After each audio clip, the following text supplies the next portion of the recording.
On the bustling communication hub of planet Zytheria, the atmosphere was always charged with the hum of data streams and the soft clicks of communication devices. Today, however, a sudden silence fell over the main control room, a rare occurrence that signaled either a catastrophic failure or a discovery of unprecedented importance. Kalen, the lead technician, stared at the main screen, his 4 eyes widening in disbelief. "This can't be right," he murmured, adjusting his headset. The screen flickered, displaying fragments of a transmission intercepted from deep space, an area not known for emitting any signals. Beside him, Jiro, a fellow technician, tapped rapidly at his console trying to stabilize the feed. "What is it? What's causing the disruption?" Jiro asked, his voice tinged with both excitement and concern. "It's a transmission from an uncharted sector, but every time it repeats, our translation matrix crashes," Kalen replied, his voice steady despite the confusion. "I've never seen anything like it." Intrigued, Commander Talon, who oversaw the hub's operations, approached from his office, his presence commanding. "Show me the repeat sequence," he ordered, his gaze fixed on the screen. Kalen nodded and replayed the transmission. A series of garbled sounds echoed through the room, followed by a clear, yet completely foreign phrase spoken in what sounded eerily human. Talon turned to his communications officer. "Milo, cross-check this with all known languages, both local and intergalactic. It sounds like nothing from Zytheria or our allied planets." Milo, a younger member of the team, quickly set to work, his fingers flying over the holographic keyboard. "There's no match, Commander. It's not just unknown, it's structurally different. It's as if the very fabric of the phrase disrupts our systems." Kalen leaned closer to his screen, analyzing the data. "Could this be a human language? We know they're out there, but human transmissions have never reached Zytheria before." Talon pondered the suggestion. Humans were an emerging civilization, technologically primitive compared to Zytherian standards, but known for their ingenuity. If it is human, we need an expert. Someone who can interpret this without risking further damage to our systems.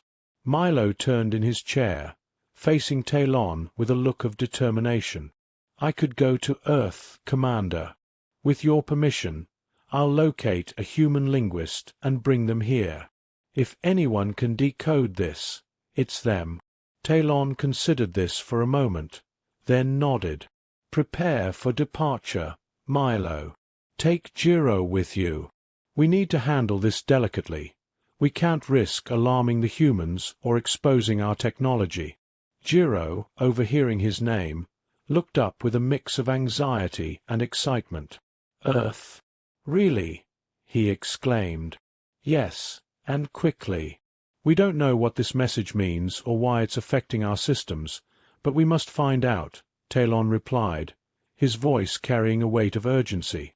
As Milo and Jiro started their preparations, Kalen turned back to his console, the strange human phrase echoing in his mind. It was just a few simple sounds, yet it had the power to disrupt one of the most advanced technological civilizations in the galaxy. What did it mean? And more importantly, what would happen when they finally understood it? Chapter 2: Journey to Earth. Milo and Jiro, equipped with their discreet observation gear, landed on the outskirts of a bustling city on Earth, where the glow of neon lights barely outshone the stars above. They had assumed human forms to blend in, a necessary precaution on a planet still unaware of extraterrestrial visitors. "This place is chaotic," Jiro commented, adjusting his human attire, a simple jacket and jeans. He looked around, fascinated by the cars speeding past and the diverse crowd that filled the sidewalks. "Focus, Jiro. We're not here to sightsee," Milo reminded him, checking the coordinates on his device. "Our target is a linguistics professor at the local university. His work on deciphering ancient languages comes closest to what we need." As they walked through the university campus, Milo pointed to a quaint brick building. "That's his office," he said, leading the way.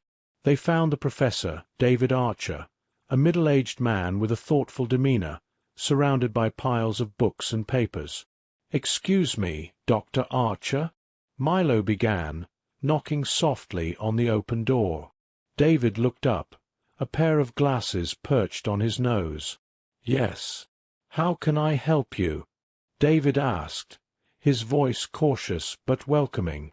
"We're researchers from abroad," Milo said carefully, exchanging a quick glance with Jiro. "We've encountered a linguistic anomaly we believe you could help us with. It's quite unlike anything we've seen before." David's interest was piqued. He leaned back in his chair, eyeing them curiously. "I'm always intrigued by a challenge. What kind of anomaly are we talking about?" Milo stepped forward, pulling out a device to play the mysterious phrase. The sounds filled the room, and David's eyes widened in astonishment. "That's not any language I'm familiar with," David admitted after a moment. "It sounds synthetic, almost computer-generated, but with a structure that's intentionally complex." "Exactly," Milo replied, his voice eager. "And it's causing disruptions in our data systems.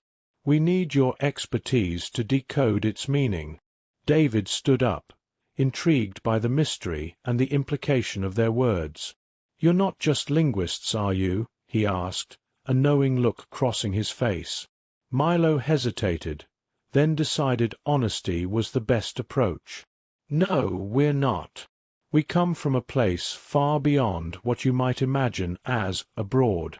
But our intentions are peaceful. We genuinely need your help." Jiro added, "We can assure you, the impact of solving this could be significant for us all." David considered their words, the allure of the unknown tugging at his curiosity. "All right, I'll help you.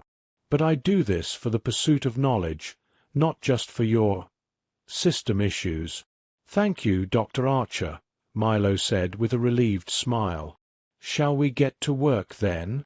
The three spent hours poring over the phrase, using David's extensive library and linguistic databases. They discussed, debated, and dissected each component, their collaboration marked by a growing respect for each other's expertise. As night deepened, David leaned back in his chair, rubbing his tired eyes. "This could take a while," he murmured, more to himself than to his unexpected guests. "We have time," Milo assured him, a smile playing on his lips. "And we have the best person for the job." Jiro chuckled, his earlier reservation giving way to admiration for the human's dedication.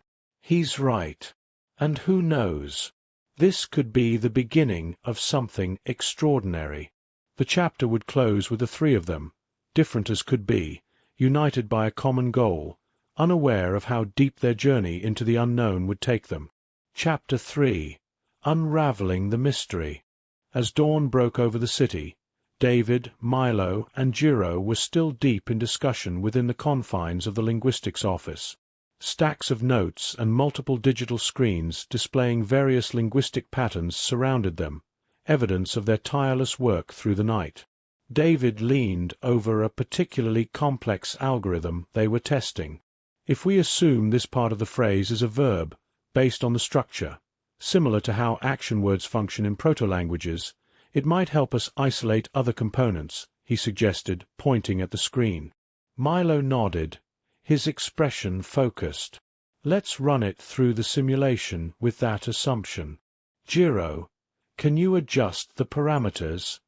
Jiro, who had been quickly adapting to human technology, tweaked the settings on their device. "Adjusting now.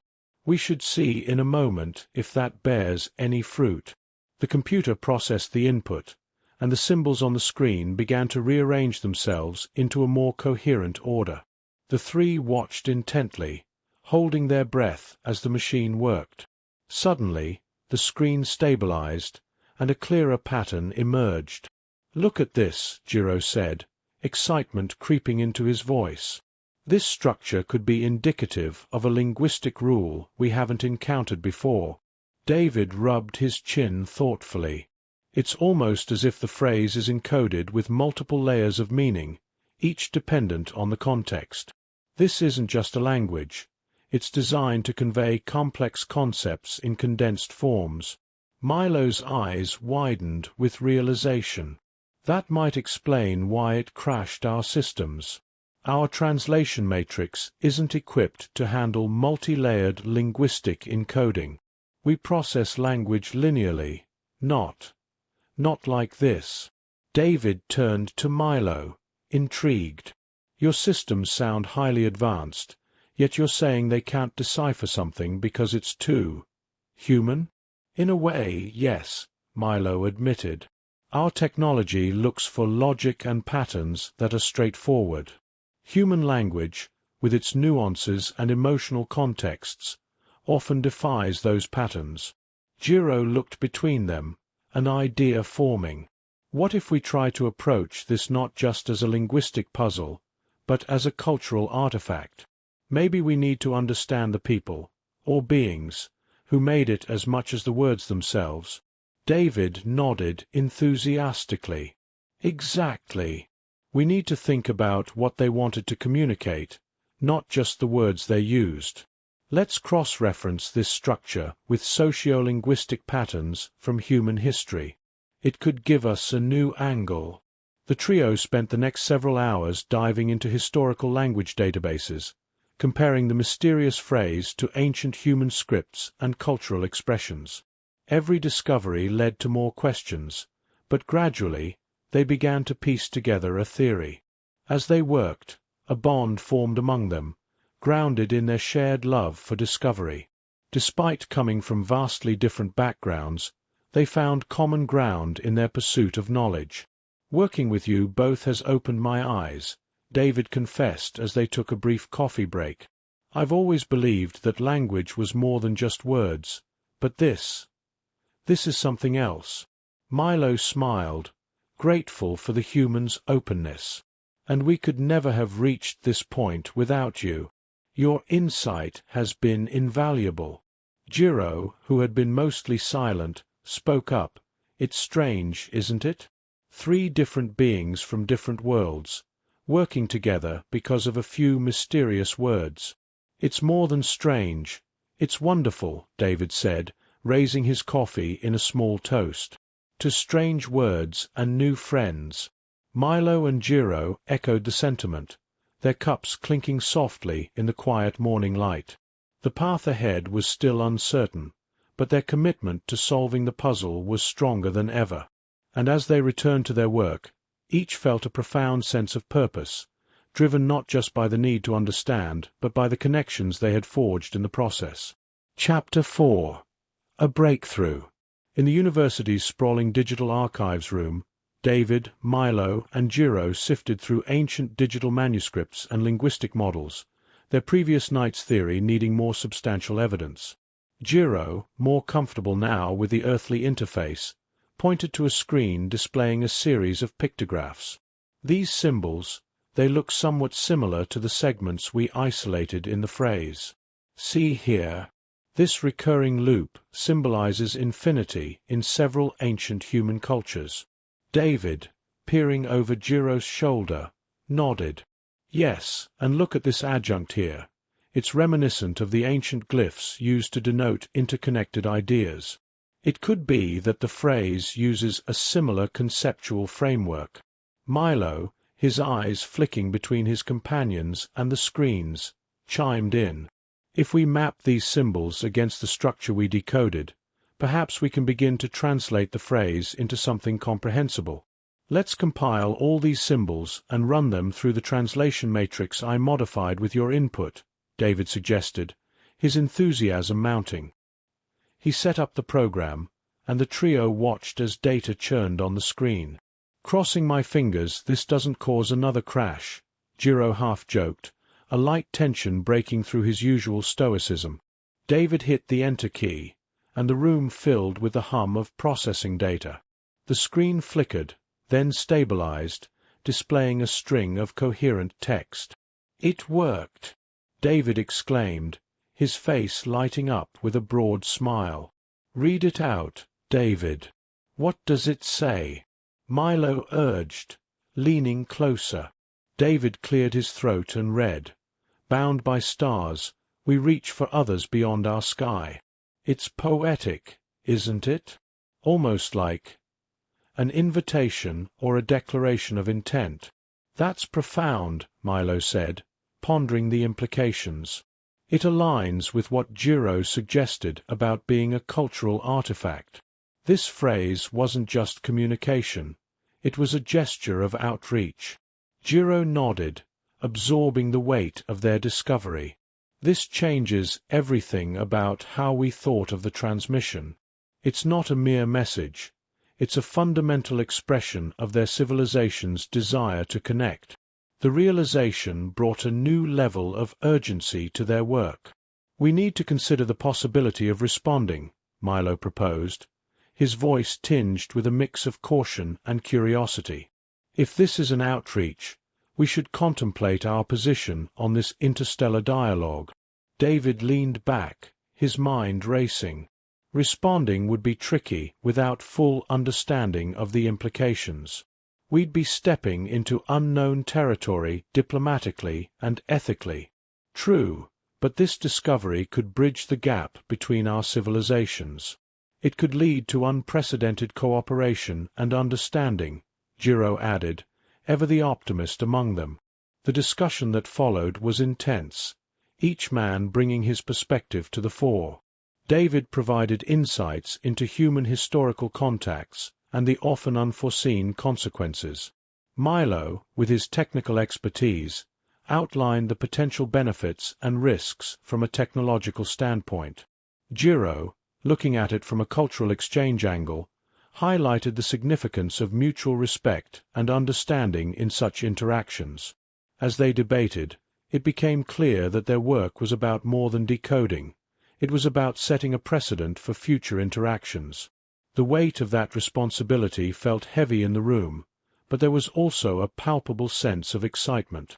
"We need to draft a careful response, one that acknowledges their outreach and expresses our desire to understand and perhaps collaborate," David finally suggested. "I agree," Milo said. "Let's draft something together. It has to be a collective effort to reflect all our voices." With renewed determination, they turned back to their consoles, each man ready to contribute to a document that might one day be seen as the first official word of humanity to another civilization.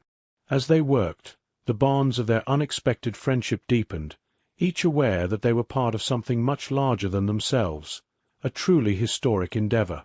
Chapter 5. Drafting the Response.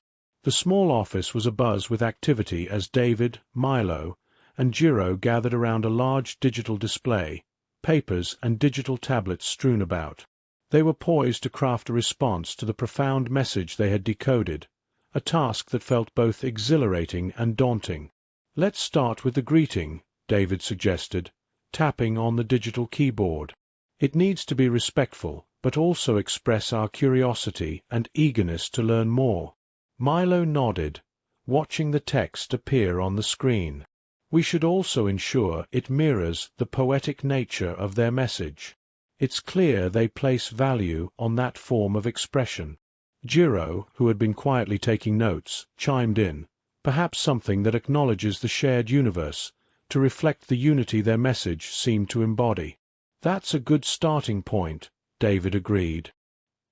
He began typing a new line. "In the vast expanse of the cosmos, we find ourselves connected through the stars." Milo read it aloud, considering each word. "It captures the sentiment. Now, how about we address the desire to engage further? We should signal our openness without committing to specifics until we understand more." "Right," Jiro said, leaning forward. "Maybe add something like, 'We are eager to explore this newfound connection, to learn from each other and share the wonders of our worlds.'" David nodded, typing the words. "This is coming together well." It reflects both caution and curiosity. As they continued, They debated each word and phrase, ensuring that every line conveyed the right mix of diplomacy and interest. They discussed potential cultural nuances, drawing on David's expertise in human linguistic expressions and the alien perspectives Milo and Jiro brought. Should we mention the disruption their initial message caused? Milo asked, a look of concern crossing his features. It might be important to acknowledge it, to avoid any potential misinterpretation of our capabilities or intentions. David paused, considering. It's a delicate matter. Perhaps we can frame it positively, emphasizing how it sparked our determination to establish this dialogue. Yes, something like, your initial message, profound and unique in its structure, challenged us and, in doing so, has opened new avenues for communication and understanding, Jiro suggested, finding a diplomatic way to present the issue. Milo smiled. That's tactfully put. It shows that we value their message and the effect it had, turning a potential issue into a positive outcome. With the main body of the response drafted, they moved on to the closing remarks. We should end on a note that looks to the future, David said, his voice filled with a hint of excitement. Something hopeful, inviting further interaction. How about, we look to the stars with a renewed sense of wonder and anticipation, hopeful for what our continued dialogue might bring, Milo proposed, his tone reflective. That's perfect, David said, finalizing the text. It leaves the door open for them to dictate the pace and nature of our future interactions. Satisfied, the trio leaned back, reviewing their work. The screen displayed a message that was a blend of human linguistic finesse and the aliens' conceptual depth, a testament to their collaborative effort. Think it's ready to send? Jiro asked, his voice a mix of nervousness and pride. After a final review, yes, David confirmed. This could be the beginning of something truly extraordinary. The men spent the rest of the day refining their message, ensuring that every word was considered and every intention clear. As evening fell, they sent their response into the vast unknown, a digital bottle cast into the cosmic ocean, filled with hopes for what might return. Chapter 6. Waiting and Discovery. In the quiet of the university's main library, David, Milo, and Jiro sat together, each lost in thought as they waited for any sign of a response to their carefully crafted message. The atmosphere was thick with anticipation, underscored by the soft hum of the air conditioning and the occasional rustle of turning pages. David broke the silence, his voice tinged with impatience. How long do you think it will take for them to reply, assuming they even received our message correctly? Milo, who had been monitoring the transmission's progress on his tablet, looked up. It's hard to predict. Given the distance and the unknowns about their communication technology, it could be hours, days, or even longer. Jiro, ever the optimist, added, they responded once, and that was without any direct prompt from us. I'm confident they'll reply. As they discussed potential scenarios, a soft ping echoed from Milo's device, causing all three to jump. That's the signal monitor. We're receiving something, Milo announced, his voice a mix of excitement and nerves. Quickly, they gathered around the device, watching as the data stream began to populate the screen. The incoming message was complex, layered with multiple frequencies that required careful decoding. David initiated the decoding protocol they had refined. Let's see what they have to say this time. As the data clarified, text began to appear, each word materializing slowly, almost teasingly. The message read, "In the dance of the cosmos, we acknowledge your handshake. Let us create a melody from our shared notes, to enrich the symphony of the universe." Milo let out a low whistle. That's not just a response, it's an embrace of our outreach. They're using metaphors, adapting to our linguistic style. Jiro nodded in agreement. It seems they're quite adept at picking up on our cues. This could signify a high level of cognitive and emotional intelligence. David pondered the implications. This is more than just communication. It's the beginning of cultural exchange. They're inviting us to collaborate, to learn from each other on a level we hadn't anticipated. The trio spent the next few hours discussing the new message, considering how to proceed. They agreed that the next step was to establish a more structured form of dialogue, perhaps even setting the groundwork for sharing knowledge and technology. Should we propose a virtual meeting? Something that allows for real-time interaction, David suggested, thinking ahead. That sounds like a logical next step, Milo replied. But we'll need to be cautious about the technology we expose. We don't fully understand their capabilities or their intentions. Jiro, who had been making notes, looked up. Why don't we start with something less invasive? Perhaps a shared database where we can exchange information in a controlled environment. It could serve as a mutual learning platform. That's a brilliant idea, David said, impressed. It minimizes risk while fostering cooperation. We can share elements of our culture, scientific knowledge, and perhaps even art and music. Milo began drafting a proposal based on their discussion, carefully phrasing each sentence to reflect their collective decision. How does this sound? We propose the creation of a shared digital space, where knowledge and culture can be exchanged freely, fostering understanding and cooperation between our civilizations. David and Jiro agreed, and Milo sent the proposal along the same channel as their previous messages. As they wrapped up their session, the weight of what they were embarking on began to truly settle on their shoulders. They were not just translators now. They were diplomats, possibly the first humans to interact with an alien civilization in such a direct and meaningful way. Let's hope this is the start of a long and fruitful dialogue, David said as they left the library, the night sky sprawling above them, stars twinkling like distant beacons of possibility. Chapter 7. Establishing the Nexus. The digital platform, dubbed the Nexus, was set up as a shared space between Earth and the aliens, designed to facilitate an exchange of ideas, culture, and scientific knowledge. The initial setup was simple, a testament to the careful planning by David, Milo, and Jiro, ensuring that both sides could contribute equally without overwhelming the other.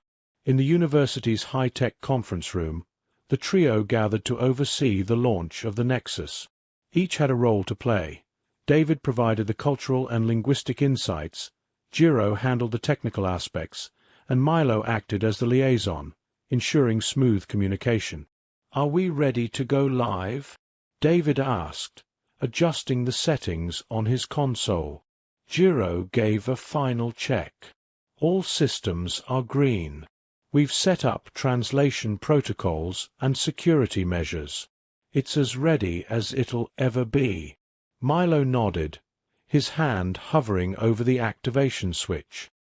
"Here goes nothing," he murmured, and with a click, the Nexus came to life, its interface glowing softly on the screen before them. Almost immediately, icons representing various data packets began to appear. Each icon was a submission from the alien civilization, articles, images, music samples, and scientific data. David clicked on a music file, and the room filled with strange, harmonious sounds, unlike anything they had heard before. Their music. "It's beautiful," he said, visibly moved. "It's not just music," Jiro pointed out, analyzing the file structure. "Look at the waveforms. This is communication. They're using music as a language." Milo explored another section, pulling up scientific articles. "Their technology is advanced, but not in the ways we expected. They have developments in energy and ecology that could help us solve many of our environmental issues." As they delved deeper into the Nexus, they received a real-time message from their alien counterparts, inviting them to a live exchange session. "They're ready to talk now," Milo said, his voice tinged with excitement. "Let's not keep them waiting," David replied, initiating the live link. The screen shifted to display a room, not unlike their own, where several alien figures waited. Their appearance was nothing like humans: translucent skin, glowing slightly, with large, expressive eyes. Despite their otherworldly form, their posture conveyed a welcoming attitude. "Greetings from Earth," David started, speaking slowly to ensure clarity. "We are honored to share this space with you." "Greetings from A Curatoria," one alien responded, its voice melodic and soothing. "The nexus you've helped create will serve as a bridge between our worlds." The conversation flowed smoothly, with both sides expressing eagerness to learn from each other. They discussed potential areas of collaboration, like environmental technology and artistic exchanges, which could benefit both civilizations. Jiro, who had been monitoring the data exchange, noticed an increased flow of information. "It looks like they're really opening up their archives to us. There's so much to learn here." The session continued with discussions about possible student and researcher exchanges and collaborative projects that could start in the coming months.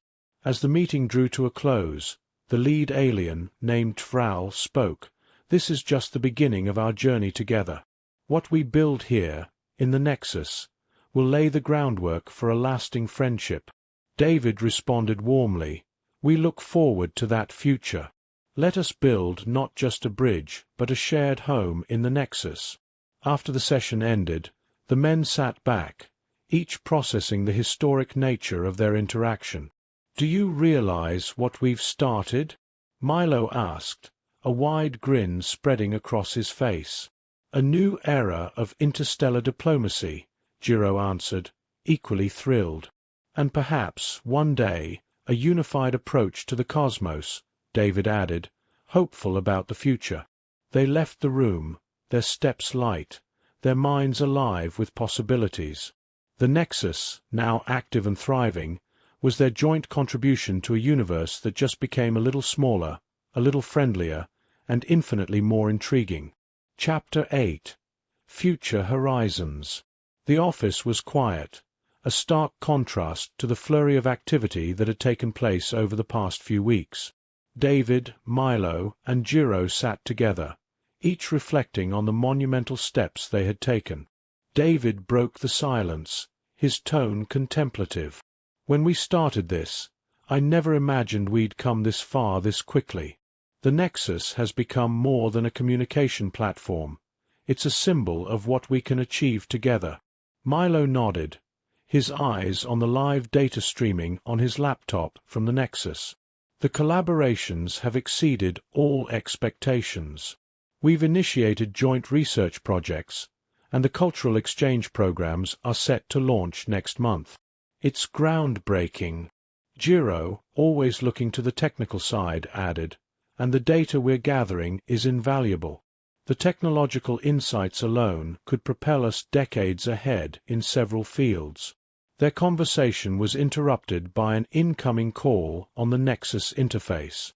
It was Vral, their primary contact from A Curatoria. "Greetings, my friends," the alien's melodious voice filled the room. "I have good news. Our councils have agreed to the next phase of our partnership, expanding the Nexus to include more interactive modules and direct dialogue sessions." "That's excellent news, Vral," David replied, his face lighting up with a smile. "We were just discussing how fruitful our collaborations have been." Milo chimed in, "We're also ready to start the educational exchange. The first group of human students is eager to learn about your technologies, and we've prepared a curriculum for the A Curatorians interested in earth sciences." Vral's image on the screen nodded, its glow slightly brighter. "We anticipate much enthusiasm here as well. This exchange will deepen our understanding and foster a genuine interstellar community." Jiro, ever cautious, raised a point. "We need to ensure that the Nexus can handle increased interactions. I'll start enhancing the security protocols and expanding the bandwidth." "Agreed," Vral responded. "Safety and efficiency are paramount. Let us proceed with that same diligence that has brought us to this point." As they finalized their plans, The conversation shifted towards the personal impacts of their work. David shared his thoughts. Working on this project has changed how I view not just the universe, but our place in it. We're not just citizens of Earth, but of the cosmos. Milo reflected on David's words. It's a humbling experience. To think that our efforts here could lay the groundwork for a universal coalition is incredibly rewarding. Jiro, looking at both of his colleagues, added, and to think this all started with decoding a single phrase. It's a reminder of how interconnected everything is. As their meeting concluded, Tfral offered a final thought. Remember, the strength of the Nexus lies in our unity and mutual curiosity. Let us continue to explore this path together, with our minds open and our intentions clear. With a mutual sign-off, the screen went dark, leaving the men in their thoughts. They stood up, stretching and sharing satisfied grins. "Let's get to work, then," Jiro said, motivated by the tasks ahead. "There's much to do, and I wouldn't want to be doing it with anyone else." David clapped his colleagues on the back. "Here's to a future where humanity and Curatoria not only coexist but thrive together. The Nexus is just the beginning." As they left the office to start their respective tasks, the sun set outside, casting long shadows across the campus.